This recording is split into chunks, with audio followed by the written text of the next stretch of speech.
بسم اللہ الرحمن الرحیم۔ السلام علیکم ورحمۃ اللہ وبرکاتہ۔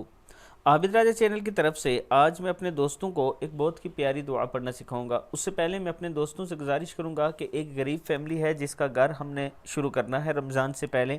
اس سے پہلے آپ دوستوں کے تعاون سے بہت سے یتیم بچوں کے مکان بن چکے ہیں۔ یہ بھی یتیم بچے ہیں، 3 بہن بھائی ہیں، ان کے پاس مکان نہیں ہے۔ میں نے ویڈیو بھی شیئر کی ہے اپنے چینل پر آپ دوستوں کے ساتھ۔ آپ دوستوں سے تعاون کی اپیل ہے۔ یہ میرا واٹس ایپ نمبر، ایزی پیسہ اور جائز کیش بھی اسی نمبر پر ہے۔ صبح کے وقت سورہ مزمل ایک مرتبہ پڑھیے۔ جب اس آیت پر پہنچیں، بسم اللہ الرحمن الرحیم ان لک فی النہار سبحا طویلا، تو اس کے آگے نہ پڑھیں۔ سارا دن اس آیت مبارک کو ہزاروں لاکھوں کی تعداد میں پڑھتے رہیں۔ رات کو سوتے وقت آگے ساری سورہ مکمل کر کے درود شریف پڑھتے پڑھتے سو جائیں۔ 40 دن میں انشاءاللہ اللہ تعالیٰ آپ پر رزق کی بارش کر دے گا، یعنی آپ کے رزق میں برکت کر دے گا۔ اللہ تعالیٰ ہم سب کو اس پر عمل کرنے کی توفیق دے۔